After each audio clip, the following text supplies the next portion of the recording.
কি হাওয়া দিচ্ছে আজকে। ছাতাটা ভালো করে নাও।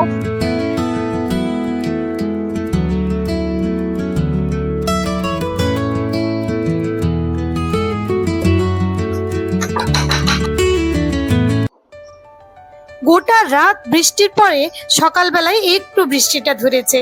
আর এই সব দিনগুলোতে একটু পরোটা লুচি এইসব খেতে ব্রেকফাস্টে দেখবেন ভীষণ ইচ্ছে হয়। আজ টিফিন আর ব্রেকফাস্টে সেরকমই একটা রেসিপি বানাবো। নমস্কার, আমাদের ইচ্ছে অ্যান্ড ব্লগের নতুন একটা পর্বে আপনাদের সকলকে স্বাগত। আশা রাখি সবাই ভালো আছেন, সুস্থ আছেন। ইচ্ছের জন্য অল্প একটু করে বসিয়েছি মশলা ওটস, আর ওর বাবার জন্য অল্প একটু করে চা বসাবো। আজ আর সকাল সকাল আমি চাটা খাবো না, যেহেতু শ্রাবণ মাসে সোমবার ছিল, মানে এটা আগের সোমবারের ভিডিও আমার, তাই ওর বাবাকে চাটা দিয়ে এবার যাবো ইচ্ছেকে ডাকতে। ইচ্ছে, এটা উঠে পড়ো মা, উঠে পড়ো, উঠে পড়ো, উঠে পড়ো।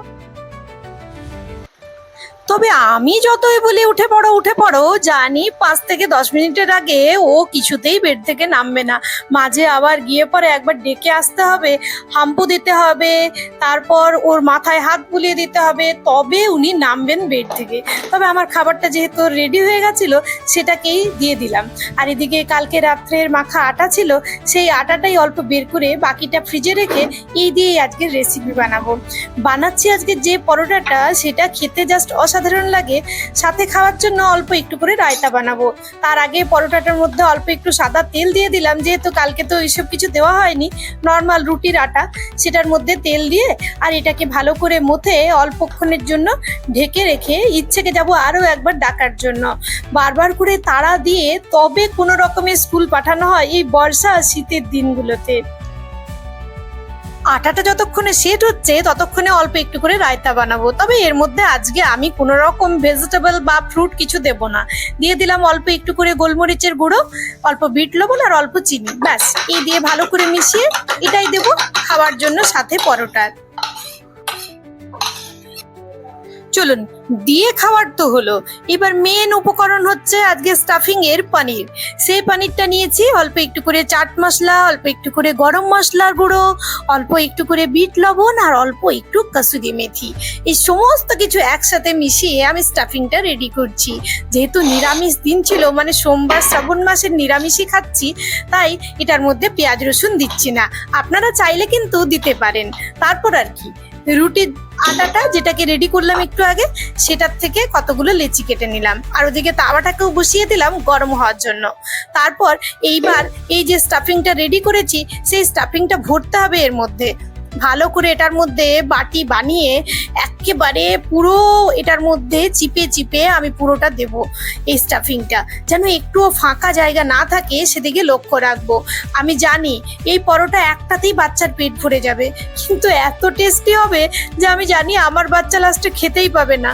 তাই আরও অন্যান্য সবার সাথে শেয়ার করার জন্য দুটো এরকমের পরোটা লিচি সকাল সকাল রেডি করে নেব। এই স্টাফিং এর পরোটা যেন স্টাফিংটা না বেরিয়ে যায়, সেই জন্য মাথাটা অল্প একটু কেটে বাদ দিয়ে দেবো। এইভাবে দেখবেন পরোটা, রুটি, লুচি, তারপর যদি আপনি কচুরি করছেন সেগুলোর একটু মাথাটা বাদ দিয়ে দেবেন, বেলার সময় দেখবেন স্টাফিং খুব একটা বাইরে বেরিয়ে আসবে না। চলুন চটপট করে এবার বেলে রেডি করে নিই। এবার দেরি হয়ে যাচ্ছে, কারণ এটা হতেও তো বেশ সময় লাগবে, পনিরটাও কাঁচা আটাটাও কাঁচা, তাই ভালো করে এটাকে বেলে নিলাম একেবারে আলতো হাতে। তারপর এটাকে 5 মিনিট করে এক একটা পিঠ সেঁকবো, ততক্ষণে আরো একটা আমার বেলাও হয়ে যাবে। আর মাঝে মধ্যে একবার করে উল্টে এটাকে ভালো করে আমি সেঁকে নিয়ে তারপর একেবারে বাড়ির ঘি দিয়ে পরে, মানে গাওয়া ঘি দিয়ে এটাকে 2 পিঠ ভালো করে সেঁকে নেব। সকাল সকাল হেলদি একটা দুর্দান্ত পরোটা রেডি হয়ে গেল, বাচ্চার মনও ভরে যাবে। আর এই যে পনিরের স্টাফিং, তার উপরে ঘিয়ের গন্ধ, গোটা রান্নাঘর একেবারে দুর্দান্ত মানে একটা ফ্লেভারে ভরে যাবে। আর তারপর এই যে এই কাগজটা দিয়ে আমি ভালো করে এটাকে মুড়ে দিচ্ছি। এটা আমি র্যাপিং পেপার আনিয়েছিলাম অনেক আগে, এখনো অবধি চলছে। এটার মূল মেটেরিয়াল হচ্ছে ব্যাম্বো। চলুন, হয়ে গেছে, এবার যাই, ওদিকে ওকেও রেডি করে দিয়েছি এর মধ্যে, এবার ওকে দিয়ে আসি।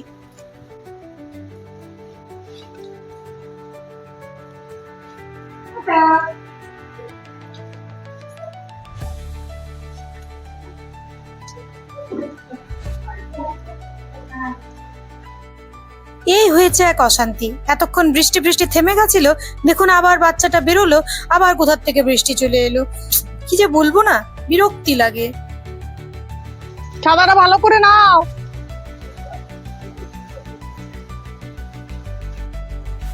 যেন না ভেজে এই যে মাথায় এখন ঘুরছে। চলুন স্নান ফান করে এবার পুজোটাকে সেরে নেব। এই সোমবারের দিনগুলোতে স্নান করেই পুজোটা যেহেতু সারছি, জানি মন্দিরে যেতে হয়, কিন্তু মন্দিরে যাওয়া সম্ভব নয়। এই সকাল সকাল একজনের স্কুল, আরেকজনের অফিসের সমস্ত কিছু মেনটেন করতে গিয়ে আর মন্দিরে যাওয়া আমার সোমবারে হয়তো প্রায় হয় না। হয়তো কোনো একটা সোমবার যেতে পারলাম, কিন্তু ঠাকুর তো ঠাকুর, যেখানেই থাকুন তিনি তো আমাদের সকলের আরাধ্য। চলুন পুজো ফুজো হয়ে গেছে, এবার এক কাপ চা নিয়ে বসবো। সকাল থেকে চা খাওয়াই হয়নি, জলও খাওয়া হয়নি।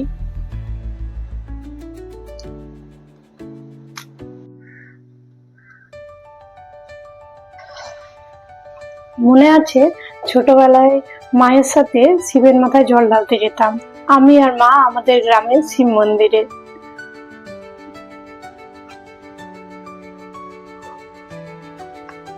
এমনি বৃষ্টি পড়তো, এমনি শ্রাবণ মাস ছিল।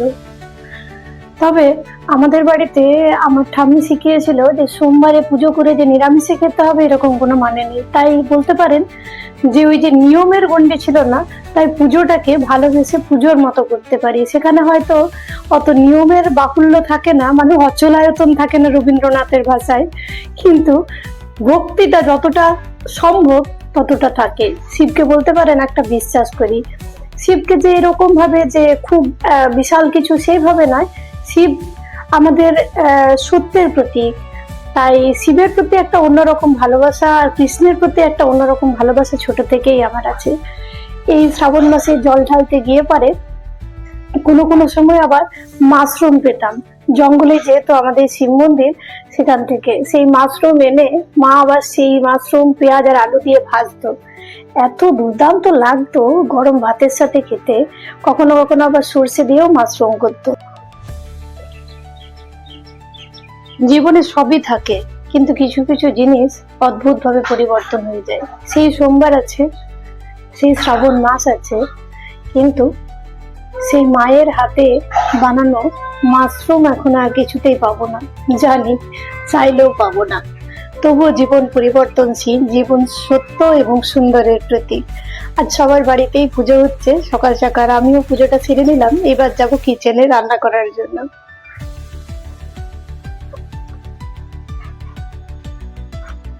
বৃষ্টিটা এখন ধরে গেছে দেখুন, তবে আজকে সারাদিনই মনে হচ্ছে বৃষ্টি হবে।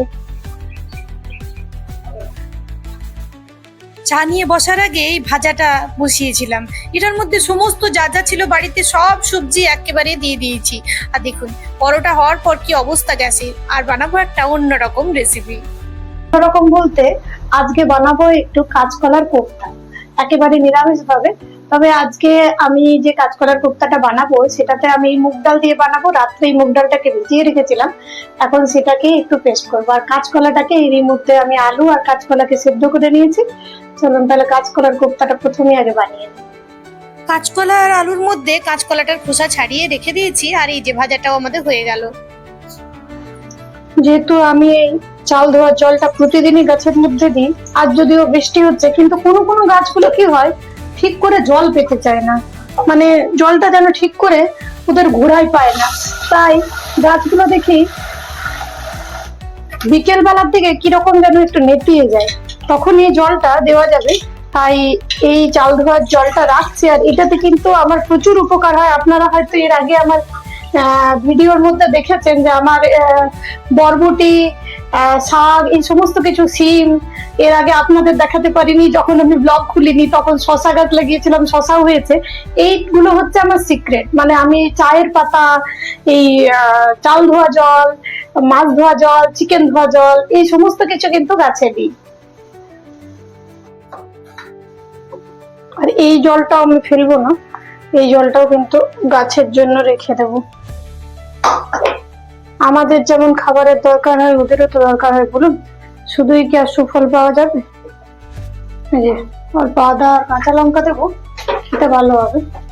আর তারপর ডালটা দিয়ে দিচ্ছি। জল তো আমাদের অলরেডি ঝরানোই হয়ে গেল, এবার এটাকে দিয়ে দিচ্ছি। জল না দিয়ে এটাকে বাটবো শুকনো শুকনো করে। দেখতে দেখতে বেশ বেলা হয়ে গেছে, এদিকে এখনো ব্রেকফাস্ট হয়নি, এদিকে এখনো রান্না কমপ্লিট হয়নি, মাথা একেবারে ঘুরছে। চলুন চটপট করে কাঁচকলাটাকে একটু আমি ভেঙে এরকম ভাবে মেখে নিলাম, আর এর মধ্যে এবার ডাল বাটাটা দিয়ে দেবো। আপনারা চাইলে কিন্তু যেরকম ভাবে ছোলার ডাল দিয়ে কাঁচকলার কোপ্তা হয় সেটাও বানাতে পারেন। আগের দিন রাত্রে ছোলার ডাল ভেজাতে গিয়ে দেখলাম ছোলার ডাল বাড়িতে নেই, কি আর করা যায়, যখন বানাবো ভেবেছি তখন তো অবশ্যই বানাবো। তখন কি করলাম, মুগ ডাল ভিজিয়ে দিলাম, নিরামিষের দিন তো ছোলার ডাল আর মুগ ডালই তো অপশন।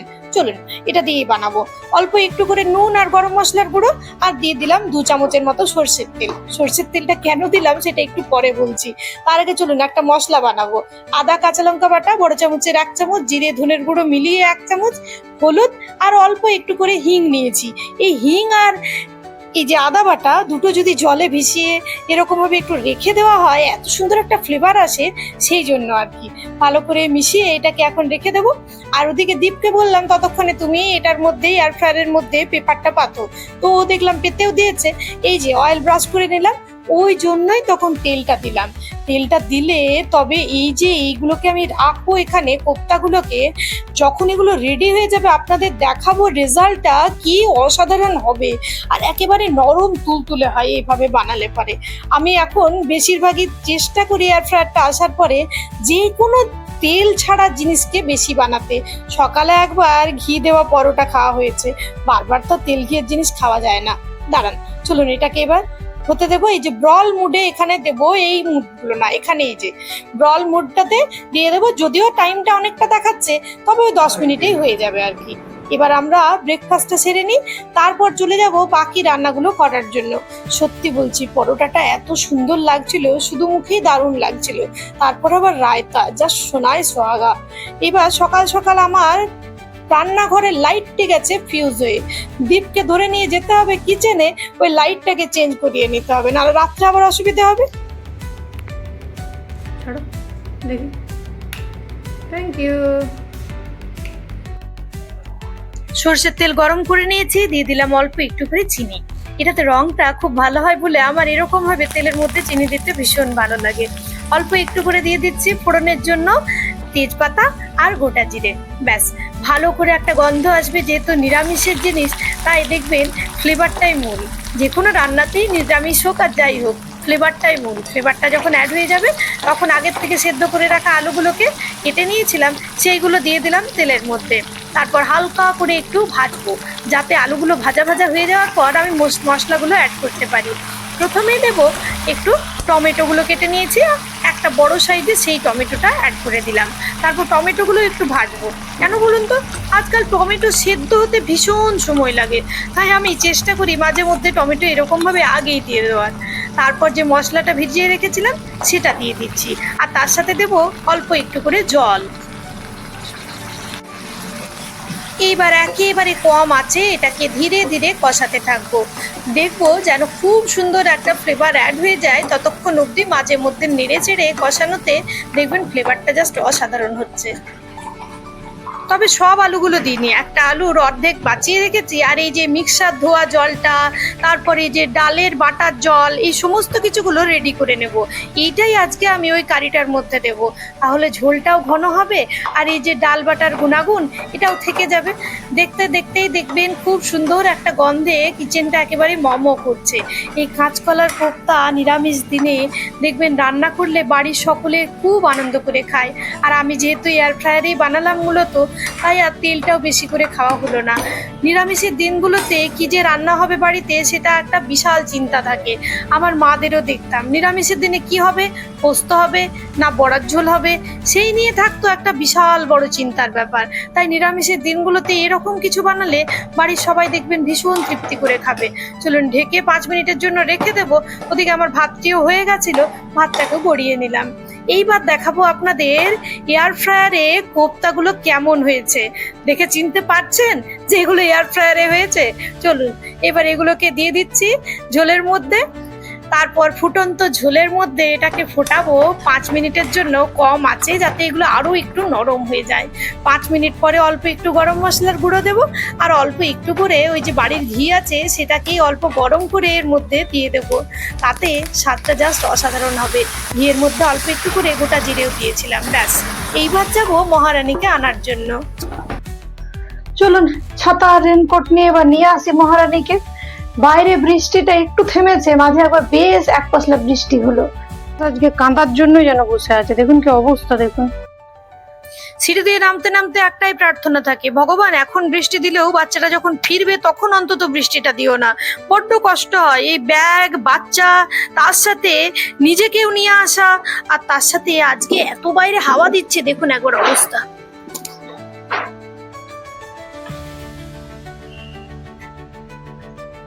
সব দিনগুলোতে মনে হয় যে বেকার বাবা স্কুলে পাঠিয়েছি, আনতে যেতে প্রচুর কুড়ে নিয়ে যাই,